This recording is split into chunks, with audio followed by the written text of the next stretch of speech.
Bismillahirrahmanirrahim. Assalamualaikum warahmatullahi wabarakatuh.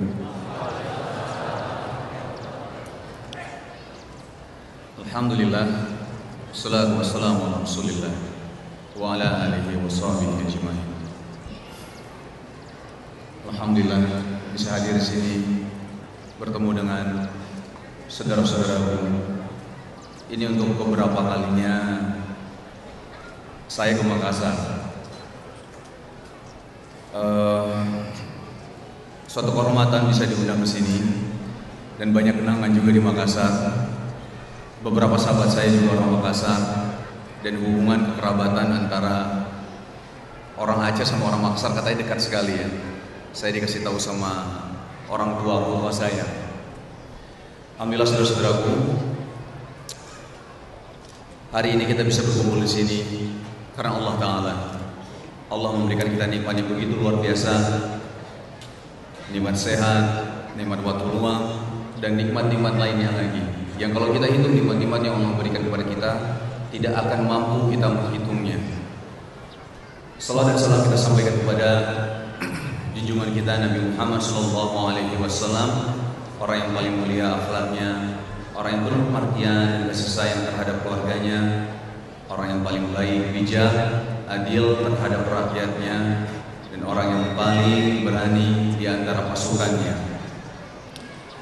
Baik saudaraku, sebelum kita nanti ke kajian tabligh akbar dari Ustaz Khalid Basalamah, saya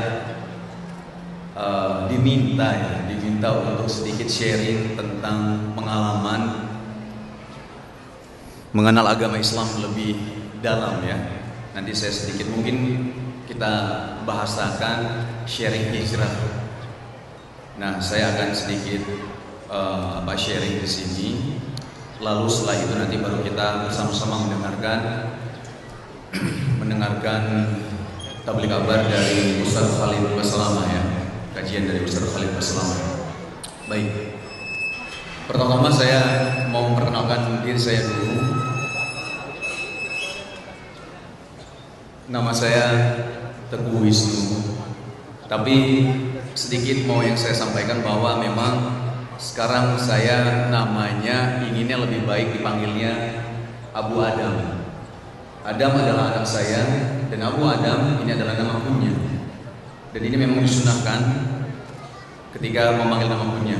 Tapi memang ada keinginan saya untuk mengganti nama saya. Mungkin saudara-saudaraku juga tahu ya, Wisnu itu apa. Saya sudah berbicara sama orang tua saya untuk mengganti nama saya. Jadi memang ada beberapa pertimbangan. Salah satunya adalah masalah nama ternyata adalah masalah yang sangat penting sekali di dalam agama Islam. Dan setelah saya baca salah satu kisah, ada seorang bapak bersama anaknya ketika datang ke Umar bin Khattab radhiyallahu anhu. Ketika bapaknya mengatakan bilang kepada Umar bahwa anaknya ini durhaka. Lalu Umar marah kepada anak ini. Umar menanyakan kepada anak ini, kenapa kamu durhaka? Gitu, marah dia. Lalu anak ini yang dibilang durhaka ini ngomong sama Umar bahwa wahai Amirul Mukminin, apakah seorang anak itu ada hak dari orang tuanya? Lalu Umar mengatakan iya ada. Ya. Apa nih? Tadi saya minta di peci Makassar, tapi kepala saya agak gede, mohon maaf jadi kelihatan sempit ya. Baik, kita sambut guru kita Ustaz Khalid Basalamah. Baik, alhamdulillah guru kita Ustaz Khalid Basalamah sudah datang ya. Sedikit dilanjutkan tadi ya tentang hak anak yang didapatkan dari orang tuanya. Salah satunya adalah waktu ketika anaknya mengatakan bahwa apakah seorang anak itu mempunyai hak dari orang tuanya. Lalu Umar bin Khattab radhiyallahu anhu mengatakan ada gitu. Yang pertama adalah mencarikan ibu yang baik kepada untuk anaknya. Yang kedua adalah memberikan nama yang baik untuk anaknya. Yang ketiga adalah mengajarkan Al-Quran atau agama Islam kepada anaknya. Nah, ini ada poin penting, yaitu memberikan nama yang baik. Nah, mungkin saudara-saudaraku ketika mendengar nama Wisnu, apa pemahaman saudara-saudara semua? Oke. Nah ini dia, makanya saya sudah berbicara sama orang tua saya minta izin bahwa saya akan mengganti nama saya ya, dengan beberapa hal-hal yang memang kenapa saya menggantikan nama saya gitu. Salah satunya lagi adalah memang ketika keluar nama anak saya adalah Teguh Adam Al-Fatih, tidak ada nama Wisnunya memang. Jadi ini membuat kadang-kadang imigrasi itu bingung ya, ketika saya keluar kok ini anak siapa gitu ditanya, ini anak saya Pak gitu. Loh kenapa nama bapak nggak ada di nama anak saya, nama anak bapak gitu. Jadi ini membuat bingung imigrasi juga. Jadi akhirnya saya memutuskan untuk menggantikan nama saya. Insya Allah nama saya nanti mungkin ada Fatihnya ya, karena nama anak saya Teguh Adam Al-Fatih. Mungkin kalau saya Teguh Al-Fatih, nama bapak saya bin Yusan gitu. Doakan semoga semuanya lancar. Baik, selanjutnya saya sedikit sharing ya. Saya ini lahirnya walaupun nama saya ada Teguh, memang bapak saya orang Aceh, keturunan Aceh, ibu saya orang Jawa. Nah, saya kalau lahirnya di Jakarta. Lahir di Jakarta tahun 85. Tapi sewaktu kecil saya dibawa bapak saya ke Aceh. Dibawa bapak saya ke Aceh, dari Jakarta dibawa ke Aceh. Karena orang tua saya, bapak saya ya, kerjanya itu di Aceh. Tumbuh kembang di Aceh sampai umur sampai kelas 2 SMP lah. Sampai kelas 2 SMP, kelas 3 SMP saya pindah ke Jakarta. Sampai di Jakarta ya sekolah seperti biasa ya. Pindahnya karena alasan pendidikan memang. Karena ingin sekolah dengan harapan pendidikan Jakarta itu memang lebih baik daripada di Aceh gitu ya. Harapannya biar sekolahnya lebih bagus lagi di sana gitu. Sampai di Jakarta sekolah SMP, SMA, kuliah. Tapi akhirnya tiba-tiba malah terjunnya ke dunia sinetron ya. Terjunnya ke dunia sinetron. Ini memang menjadi tanda tanya orang tua saya juga. Kamu jauh-jauh di sekolah ini ke Jakarta malah jadi pemain sinetron gitu. Tapi memang ada alasannya saudara. Waktu itu qadarullah memang ada satu kejadian musibah yang tertimpa kepada diri saya, sehingga saya mau tidak mau harus mencari uang. Mencari uang saya bingung waktu itu mau jadi apa ya saya. Waktu itu saya masih belum kuliah, saya masih nganggur waktu itu. Mau kuliah tapi saya sempat nganggur 1 tahun. Nah di situ akhirnya saya berpikir gimana saya kerja nih, gimana saya bekerja. Tapi akhirnya cara praktis saya pikirkan, waktu itu belum ngaji juga ya. Saya pikir wah kayaknya main sinetron cepet nih dapat uangnya gitu. Akhirnya main sinetron lah, main sinetron. Tapi saya bingung, saya gimana nih ya cara main sinetronnya, saya nggak ada link mana-mana. Akhirnya baru tahu bahwa saudara saya dari Aceh juga itu main sinetron juga. Tapi sinetronnya sinetron kolosal. Mungkin saudara-saudara tahu nggak sinetron kolosal seperti apa? Yang silat-silat gitu ya, terbang, tiba-tiba menghilang, tiba-tiba naik naga, terbang ke atas awan gitu. Memang tidak masuk akal memang. Nah tapi akhirnya saya minta sama saudara saya bilang boleh nggak saya main sinetron? Katanya ikut casting aja noh gitu. Jadi ada proses ketika masuk sinetron itu ada prosesnya gitu. Nah di situ saya bilang bisa nggak saya nggak perlu lewatin proses casting, saya langsung main sinetron. Nggak bisa gitu, nggak usah casting deh. Saya bilang gitu kan, itu saudara saya ini kan main di sinetron kolosal, ada naga-naganya ya, ada tiba-tiba ada burung apa gede gitu segala macam. Saya bilang saya jadi itu saja, saya bilang gitu. Saya jadi naganya, saya pakai baju jubahnya, biar nggak kelihatan muka saya, yang penting saya dapat duit, saya bilang kayak gitu. Tapi sama saudara saya ya dikasih semangat ya, jangan malu-maluin orang Aceh lah katanya. Orang Aceh kok malu gitu, ayo tunjukin keberanian orang Aceh katanya. Oh ya udah boleh lah.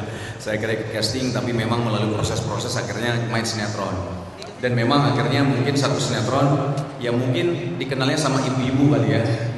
Ibu-ibu tahu ada satu sinetron saya yang cukup panjang, sekitar 4,5 tahun saya main sinetron itu. Saya 7 season main di sinetron itu, yaitu sinetron Cinta Fitri. Mungkin ibu-ibu yang tahu, bapak-bapak nggak tahu. Biasanya bapak-bapak nonton kepaksa diajak ibu-ibunya, biasanya kayak gitu. Dari pengalaman-pengalaman saya yang ada seperti itu. Saya tidak mau menceritakan sinetron di sini dan saya tidak membagi ilmu sinetron di sini. Tapi ini memang adalah proses yang saya lalui ketika saya mendapatkan hidayah. Apa ini? Adalah ketika saya mulai main sinetron, mulailah hilangnya semua. Dalam arti mulai ketertarikan akan dunia itu begitu besar sekali, sangat-sangat besar. Sampai-sampai saya langsung berpikir bahwa saya akan bahagia ketika uang saya itu banyak di rekening saya. Jadi mindset saya adalah kerja, dapat uang terus. Jadi pemikiran saya kayak gitu. Mindset saya seperti itu, bahwa saya akan bahagia ketika saya uangnya banyak. Saya banyak asetnya. Itu pemikiran saya dulu, ya. Akhirnya kerja sampai benar-benar kata orang hard worker, ya, kerja keras. Sampai biasanya saya kalau syuting itu dari Senin sampai Minggu, biasanya syutingnya Senin sampai Sabtu. Minggunya dikasih libur untuk istirahat, tapi saya nggak mau istirahat. Minggu saya gunakan untuk kerja lagi. Kerja apa, yang penting dapat uang. Karena mindsetnya itu, bahagia akan bahagia ketika uangnya banyak. Tapi ketika saya lalui ini, ketika uang mulai menumpuk di rekening saya, ketika saya mulai membeli aset-aset, ya, kayak misalnya dalam arti rumah, saya bisa beli mobil, saya beli tanah. Tapi mulai ada pemikiran, nggak tahu kenapa, mulai ada perasaan, ya, mulai perasaan, kalau anak muda bilang perasaan galau. Perasaan galau ini jadi, kok saya uangnya ada, saya ada asetnya, tapi kenapa saya nggak bahagia?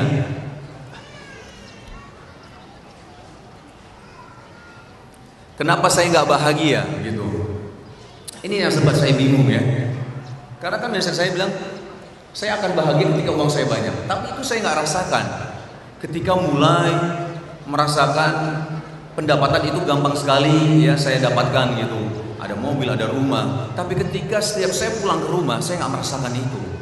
Saya nggak merasakan kebahagiaan itu. Apa sih bahagia itu gitu? Kok saya nggak ngerasain? Kok perasaan saya kosong, ya? Setelah saya mencoba untuk merenung, ya, introspeksi diri, ya, ternyata memang saya lihat bahwa saya semakin jauh dari yang namanya agama Islam. Saya lihat dari situ satu poin. Karena waktu itu dulu saya di Aceh, walaupun ya nggak rajin-rajin amat sholat di masjid, ya, ataupun ngaji, tapi seenggak-enggaknya saya sholat. Seenggak-enggaknya juga saya waktu masih kecil, kan, waktu saya tinggal di Aceh, saya ikut ngaji sama teman-teman saya, gitu kan. Perasaan senang bahagia itu ada, tapi nggak tahu kenapa ketika di Jakarta itu jadi hilang. Dan akhirnya ketika saya merenung dan mencoba introspeksi diri, ternyata satu poin adalah saya mulai jauh dari agama Islam. Dan mulai banyak sekali yang namanya kemaksiatan yang dilakukan. Ternyata ini salah satu sumber yang membuat saya tidak bahagia. Itu satu, poin pertama. Poin kedua adalah ketika, kalau misalnya di sinetron mungkin, ya, bapak-bapak atau ibu-ibu melihat penampilan saya di sinetron sebagai orang baik atau orang jahat. Orang baik, ya. Karena memang dimunculkan ketika sosok orang baik itu, ya, gimana ya, sosok orang baik itu kalau di dalam sinetron, dia baik sama orang tuanya, dia rajin ibadahnya, dia yang baik-baik pokoknya. Nah, ini mulai ada orang-orang menilai saya, karakter saya di sinetron sama seperti di kenyataannya, gitu. Karakter saya yang di nyata itu sama seperti di sinetron. Jadi orang langsung menganggap saya rajin ibadahnya, saya baik sama orang tua, hubungan saya sama orang tua dan saudara-saudara baik segala macam gitu. Ini mulai ada seperti itu. Dan ini yang membuat saya tersiksa juga. Kenapa? Karena kenyataannya tidak seperti itu, saudara. Kenyataannya tidak seperti itu. Itu yang saya membuat berpikir, ya Allah, jangan sampai saya di mata Allah menjadi orang munafik. Karena apa yang dipandangkan orang baik, padahal tidak, gitu. Nah, ini yang membuat saya sangat takut sekali menjadi orang munafik. Dan mungkin saudara-saudaraku sudah tahu semua, ya. Orang munafik itu azabnya sangat pedih sekali, berada di dasar neraka. Na'udzubillah, jangan sampai kita menjadi orang munafik. Itu poin kedua. Dan poin ketiga adalah yang paling penting adalah masalah kematian. Dulu saya berpikir ketika saya masih muda, bisa cari uang sendiri, punya penghasilan sendiri yang besar, saya berpikir ya udah nikmatin masa muda dulu.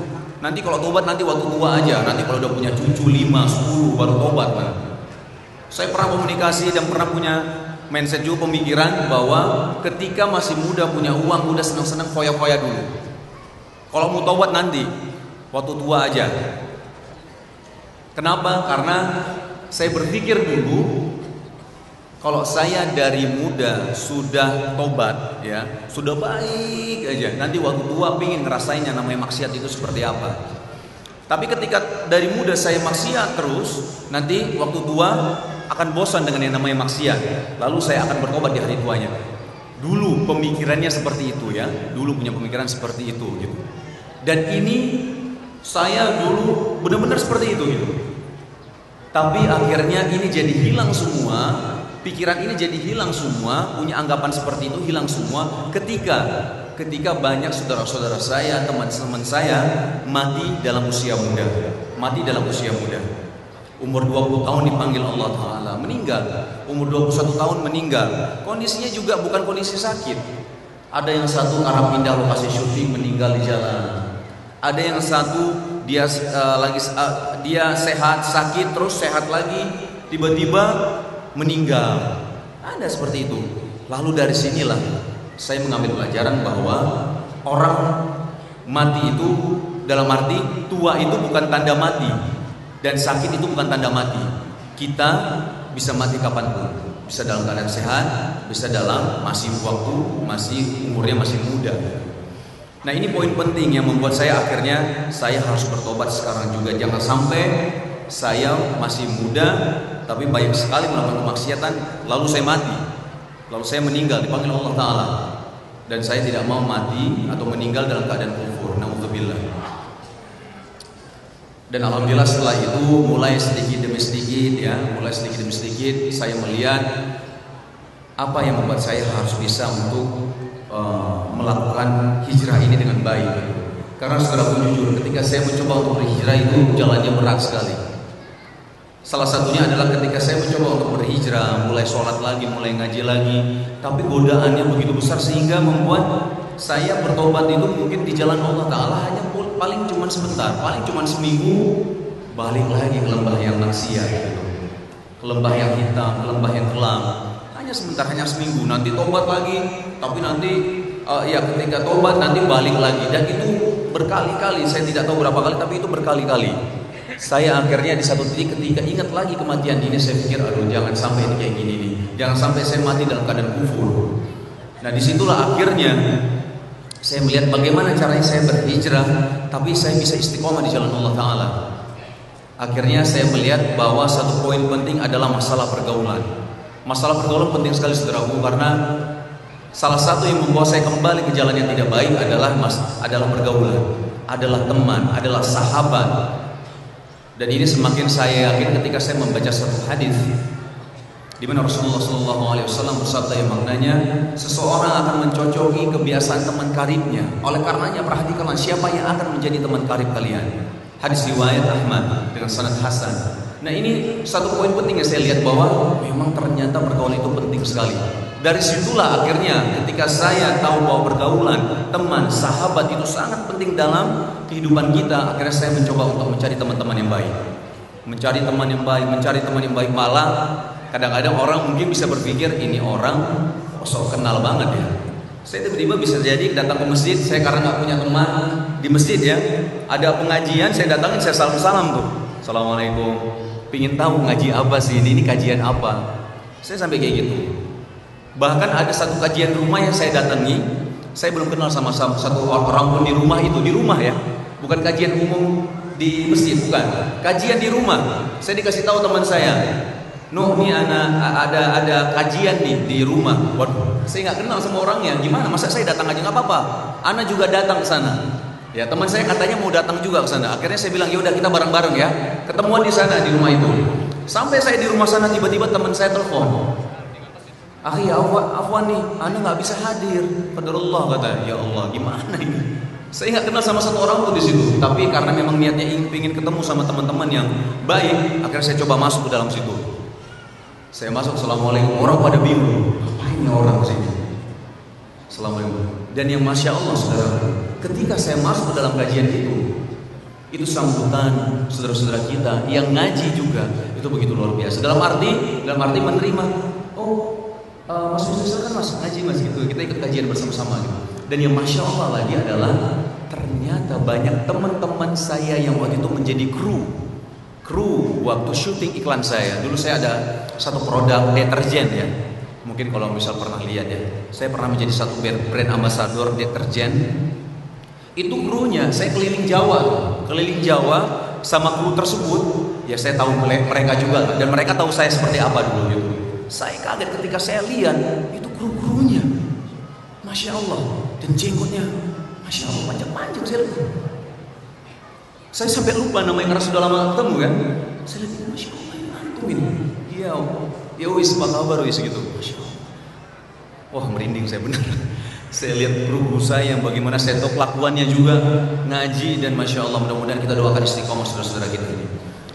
Dan itu akhirnya saudara-saudaraku ya. Jadi memang perjalanannya, dan memang akhirnya saya mencoba untuk belajar lebih dalam lagi, belajar lebih dalam, sampai akhirnya saya bertemu dengan beliau, Ustaz Khalid Baslama. Ini yang membuat saya semakin bertekad lagi untuk menuntut ilmu lebih dalam lagi. Saya pertama kali ketemu dengan Ustaz Khalid Baslama itu di Jakarta, Masjid Al-Azhar namanya. Kalau mungkin antum tahu ya, kalau di Jakarta di daerah pusat itu namanya Masjid Al-Azhar. Di sana saya ketemu sama beliau waktu itu lagi memaparkan satu kajian waktu itu ya, bersama satu host juga, moderator juga. Dan Masya Allah, yang membuat saya kagum adalah beliau tentang sejarah itu begitu luar biasa sekali. Bagaimana beliau memaparkan begitu detail sekali. Sampai-sampai saya bilang, ini Ustaz, Masya Allah, ini wawasannya begitu luar biasa, saya bilang. Akhirnya saya coba untuk mendekati beliau ketika selesai kajian. Saya bilang, Ustaz, Assalamualaikum Ustaz, saya boleh minta nomor antum Ustaz? Boleh. Akhirnya minta, dengan tujuan saya ingin menghubungi beliau untuk bisa datang lagi ke Ustaz Khalid Baslama. Tapi saya hubungin, Masya Allah, mungkin beliau begitu sibuk jadwalnya. Saya WhatsApp mungkin belum sempat dibalas sama beliau, saya SMS belum sempat dibalas sama beliau. Saya bilang, bagaimana nih caranya saya bisa ketemu sama beliau lagi? Saya coba cari tahu tentang beliau. Ternyata beliau punya satu restoran di daerah Kalibata. Saya samperin ke sana, restoran di sana. Belum ketemu juga sama beliau. Apalagi yang saya harus lakukan untuk ketemu dengan beliau gitu. Akhirnya, alhamdulillah diberi satu kemudahan dengan teknologi yang sekarang ini, yaitu melalui YouTube ya saudaraku ya. Ada websitenya beliau. Akhirnya saya coba search di Google Khalid Baslama. Ternyata di situ ditulis www.khalidbaslama.com. Itu adalah website beliau. Masya Allah, saya klik dan di situ saya menemukan ceramah-ceramah beliau yang begitu banyak sekali. Dan jujur, saya banyak sekali dapat ilmu dari beliau melalui website beliau. Jadi saudara-saudara, kalau misalnya memang mau belajar, mungkin dalam kondisi yang antum semua lagi kerja, mungkin tidak sempat untuk datang ke kajian, sekarang ada teknologi yang Masya Allah memudahkan kita semua untuk kita bisa belajar di website beliau. Coba klik saja nama beliau, Khalid Baslama. Nanti akan digiring ya ke satu website www.khalidbaslama.com. Insya Allah antum akan mendapatkan banyak ilmu di situ. Dan alhamdulillah di zaman kita yang teknologi yang semakin canggih ini ya, beliau akhirnya mengeluarkan satu aplikasi yang dimana insya Allah di situ juga ada ceramah-ceramah beliau. Ini memudahkan kita semua, tapi memang untuk sementara khusus untuk Android. Jadi antum bisa klik di situ ya, Khalid Baslama. Nanti di situ ada satu aplikasi. Nanti insya Allah mungkin akan disampaikan sama panitia juga ya. Jadi ada logonya warna hijau dan antum bisa download aplikasinya, insya Allah. Mungkin seperti itu. Baik, alhamdulillah, mudah-mudahan apa yang saya sampaikan sharing hijrah ini bermanfaat untuk saudara-saudara semua, dan mudah-mudahan yang bisa diambil pelajarannya, mudah-mudahan ya, insya Allah ya. Baik, sekarang kita akan ke acara utamanya, yaitu kajian bersama guru kita Ustaz Khalid Baslama. Namun sebelumnya saya sedikit membaca biodata beliau ya. Ini kalau boleh tahu orang Makassar semua atau bagaimana ya? Makassar semua ya. Kalau misal apa kareba ya, benar ya? Benar salah itu. Apa kabar bahasa Makassar ya? Apa kareba ya? Ya. Makanan Makassar itu Masya Allah enak-enak ya. Saya suka sekali dengan apa iga itu, ondro. Saya waktu ondro bakar, saya makan lupa daerah mana. Saya datang ke satu restoran, saya lihat restoran biasa saja, ya. Tapi ketika saya datang ramai, Masya Allah, dagingnya gede sekali. Gede sekali daging segini, gimana saya habiskan? Ternyata bisa habis juga, alhamdulillah. Itu Makassar ya, otak-otaknya luar biasa. Saya juga pernah makan bakso itu di depan Pantai Losari. Ada bakso itu kan? Benar. Saya sambil bawa untuk di rumah. Saya bawa bakso sama pose bim juga, ini oleh-oleh bakso. Mungkin orang Jakarta bilang bakso juga banyak di Jakarta, tapi saya bilang ini beda ini, saya bilang. Terus banyak lagi ya kenang-kenangan di Makassar. Sahabat saya juga orang Makassar. Dan Terutama memang saya terkesan sekali dengan makanan-makanan Makassar ini ya. Dan satu lagi saya ini suka bola, saudara. Dan PSM Makassar, masya Allah ya. Ini cuman sayang sekali nih. Liga Indonesia nggak ada ya. Jadi gimana itu perkembangan bola tuh kalau di sini? Nggak tahu ya. Sayang bakat-bakat pemain PSM Makassar kan masya Allah luar biasa ya. Ya, ada jalan juga. Tapi PSM Makassar, oh gitu. Oh masya Allah.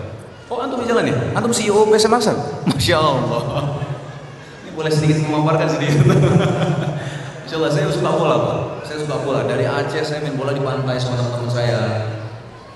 Nah itu saya suka sekali main bola dia di Aceh, main bola di pantai gitu ya sampai Jakarta. Dan saya suka nonton Liga Indonesia juga ya. Dan alhamdulillah ya PSM Makassar. Kenapa? Liga itu ya, saya suka Inter Milan memang. PSM Makassar juga masya Allah ya. Banyak pemain-pemain siapa ya beberapa dulu saya masih ingat ya. Bukan orang Italia, kita orang Indonesia ini. Siapa? Kipernya yang rambut panjang sih? Bukan sorry. Aduh, banyak pemain PSM Makassar sebenarnya. Iya apa? Samsudin Umar. Siapa yang pemain tengah itu? Yang pemain timnas Samsudin Umar namanya bukan? Samsul Khairuddin. Iya itu pemain timnas kita kok. Masya Allah itu pemain jangkar. Masih ada ya? Masih di PSM Makassar? Oh, Ferdinand Sinaga di PSM Makassar. Masya Allah, ini kita harus dukung ini. Masya Allah, Masya Allah. Oke, kita sekarang sudah ini saya sedikit bacakan ya. Saya sedikit bacakan dari Ustaz Khalid Basalamah. Nama beliau, nama panjangnya adalah Khalid Zid Abdullah Basalamah. Lahir di Makassar. Beliau adalah orang Makassar, ya. Lahir di Makassar 1 Mei 1975. Jenjang pendidikan beliau S1 Universitas Islam Madinah di Saudi Arabia, S2 Universitas Muslim Indonesia di Indonesia, dan S3-nya Universitas Tun Abdul Razak di Malaysia. Dan ada beberapa aktivitas bisnis beliau ya. Oke, sebelum kita panggil guru kita Ustaz Khalid Basalamah, saya sedikit membacakan tata tertib. Ini dari panitia ya, saya harus bacakan. Tata tertib kegiatan tabligh akbar. Yang pertama, disampaikan kepada seluruh jamaah untuk tidak memotret dengan blitz. Ini dari panitia ya, saudara, bukan dari saya. Jadi jangan pakai blitz kalau foto. Yang kedua, tidak diperkenankan untuk meletakkan alat perekam di meja pemateri. Yang ketiga, dimohon untuk tidak membuang sampah sembarangan dan menjaga kebersihan. Yang keempat adalah bagi yang membawa barang berharga agar menjaganya dengan baik. Dan yang kelima, bagi yang membawa anak untuk menjaga keamanan dan ketertiban. Nanti kalau bawa anak, kalau anaknya dijaga, karena memang ketika kita mendengar kajian dari guru kita itu kalau bisa benar-benar kita dengar dan kita catat poin-poinnya. Nanti insya Allah juga dari panitia juga akan menanyakan kepada jamaah juga ya, kepada saudara-saudara semua tentang kajiannya apa yang disampaikan. Insya Allah ada hadiah juga ya, ada hadiah untuk saudara-saudara semua. Insya Allah ya, bagi yang menjawab ya, dan bagi yang ditanya dan menjawab. Dan yang keenam adalah diminta untuk tidak ribut ketika majelis telah berlangsung. Yang ketujuh adalah bagi yang ingin bertanya untuk menulis ya. Jadi untuk saudara-saudara yang ingin bertanya, tulis cari kertas dan pertanyaannya diusahakan sesuai dengan tema yang kita pelajari, yang kita dengarkan maksudnya.